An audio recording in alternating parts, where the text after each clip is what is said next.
Karl Marx described Wales as fertile for a people's rising, a land so hot and subjugated, so angry and seemingly radical, especially in the aftermath of the French Revolution in the 1790s. So, why was he wrong? Let's first establish why the question needs to be asked. What led Karl Marx to his flawed conclusion? First, the entirety of the 1700s showed a tendency for riot from the Welsh. For Wales in this century, the cost of things increased but their pay did not, meaning they were effectively just losing wealth, and they couldn't do anything about it. The number of these riots varies in different sources, but before 1790 there were at least 10. These riots were most concerned with rising foodstuff prices, such as wheat and corn, so you'll often see them referred to as the food riots or the corn riots. The riots tended to be direct actions often against the shopkeepers, and it was very rare for these to turn violent. The only deaths related I could find were in the 1750s in Carnarvon and Carmarthen. Second, the 1790s saw a bit of a shift in these riots. Following the French Revolution, the organisers and radicals started to fold in some anti-gentry sentiment into their speeches and pamphlets. For example, in a Swansea corn riot, a pamphlet talks about the gentlemen who work in their own self-interest, and that means the poor has to suffer. This growing sentiment was spurred on by the import of English gentry to replace the old Welsh gentry. This new set of gentry honoured their traditions less and had less of a paternalist care for their people, which fueled a pretty big fear of outsiders. And third, revolutionary texts made their way to and through Wales very quickly. Sometimes, such as with Volney's ruins, they're translated into Welsh years before they are into English. Gwyn Williams, a very clever man in this field, says the texts made their way deep into rural Wales before England got a start on them. Also, The Rights of Man, another very important revolutionary text from France, had been translated into Welsh, and this certainly scared those in charge. All of these things led to the idea that Wales was ready to boil over and explode into rebellion. There was one other influence, everyone's favourite new country, the United States. Despite the American Revolution, there was still a lot of trade between the UK and this new country, and Wales was relevant in this, which led to a consistent correspondence between them and the US. And as part of this, there was a significant amount of Welsh migration to the US in the 1790s, and many of these Welsh immigrants listed their home as the Kingdom of Wales, which was treasonous under UK law, showing the amount of radical people crossing the ocean. Welsh nationalism was important to the radical Welsh movement, and as Americans travelled westward, they were made aware of a Native American group called the Mandan, who had grey eyes and lighter hair, and because of this, people started to believe the Welsh got to the USA centuries ago.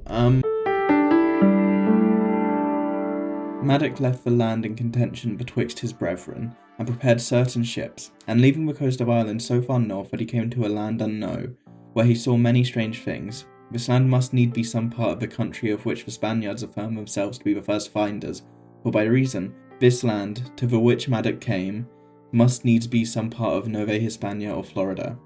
After he had returned home, he had prepared a number of ships, and got with him such men and women as were desirous to live in quietness. Because this, people were not many. They followed the manners of the land they came unto. This is traditionally how the story of Madoc, supposed son of the real king Owain Gwynedd, goes. This specific instance appeared in a book published in 1584, about a century after Columbus's voyage to America, titled History of Cambria, Cambria meaning Wales, by a man called Humphrey Lloyd, and published by David Powell.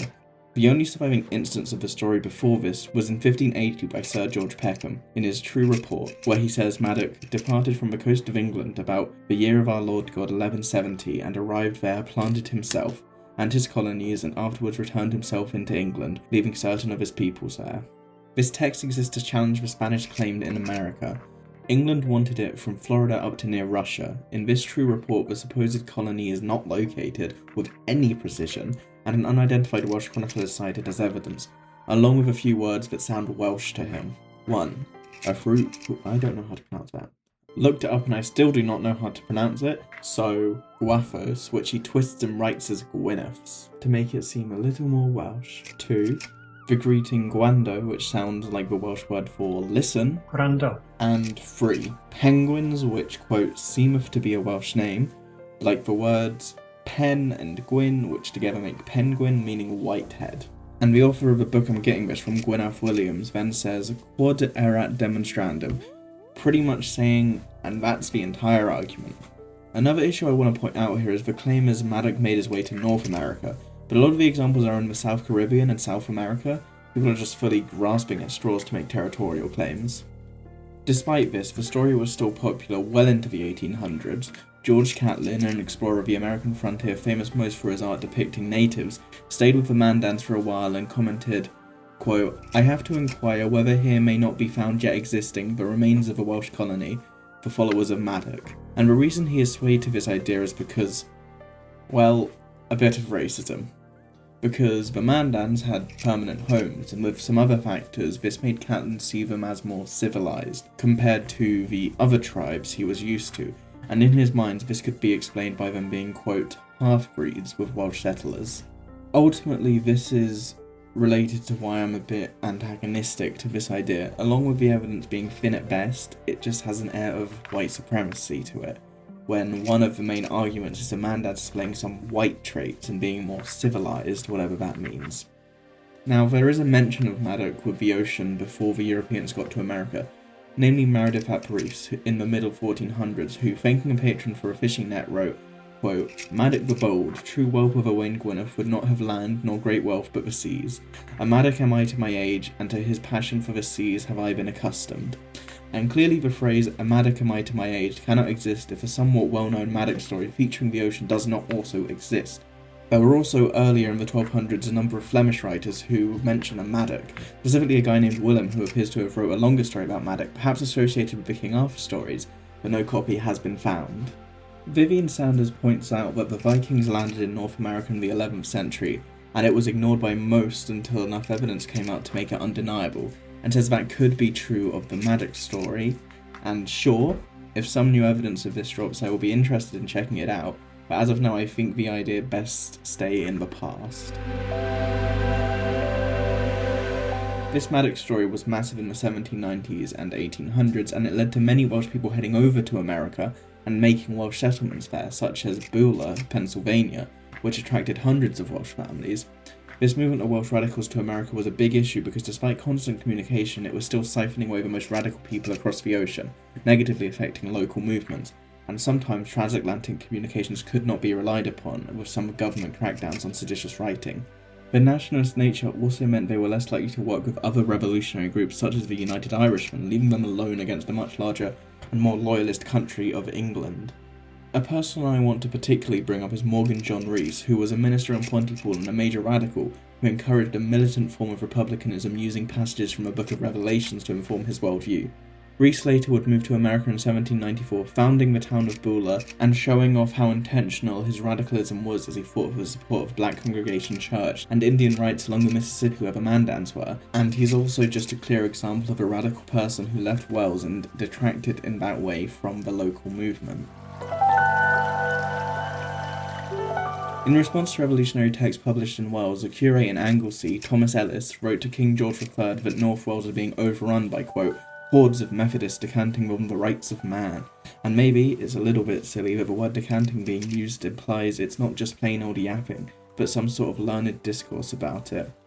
Also, a letter from an ironmaster in Wales, Richard Crauchete, to the Prime Minister, William Pitt, says of politics in Glamorgan that, quote, "The oppositionists here are as busy as the devil sowing sedition. They fill the minds of our gentry that the war is a wanton exercise of your power, and all of the calamities of individual and commercial credit are the first effects of it," comparing the rioters and protesters to the devil.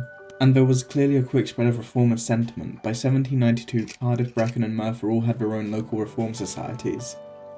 This led to a real fear from the upper class and their beneficiaries, which led to a government crackdown on reformist press and support.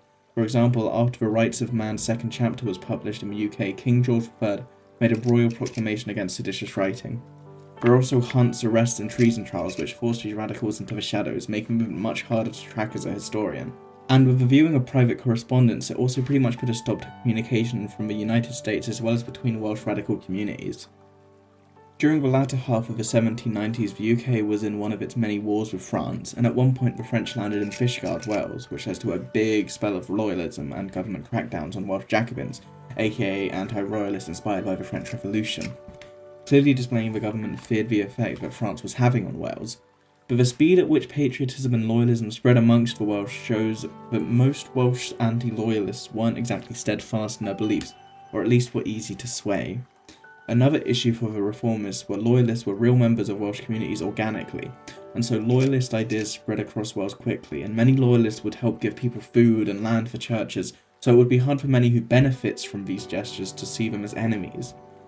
And if communities themselves couldn't stop fighting between these opposing ideas, there's no way they could unify against the loyalist strongholds in the rest of the UK. Something that didn't really make the upper class scared was the Corn Riots, because the Corn Riots did not aim to replace or change the current functioning and order of society, just to return to lower prices. And this is a big issue with the idea of a revolutionary Wales in the 1790s. There was no call for reform of a broken system, despite a clearly well-read population. And importantly, these riots were almost universally unsuccessful. Another example of this lack of a call for reform was the anti-gentry sentiment that existed in the 1790s. Most who felt this way were arguing for a return to the old style of Welsh gentry rather than the imported English gentry. Another issue here is that most radicals were moving to the new American Republic, meaning there was little genuinely radical Welsh sentiment in Wales. Mostly it was reactionary, from people who wanted things to be like they were before. The 1830s, however, I would argue is the closest Wales got to revolution, but we'll cover that another day. Bye bye.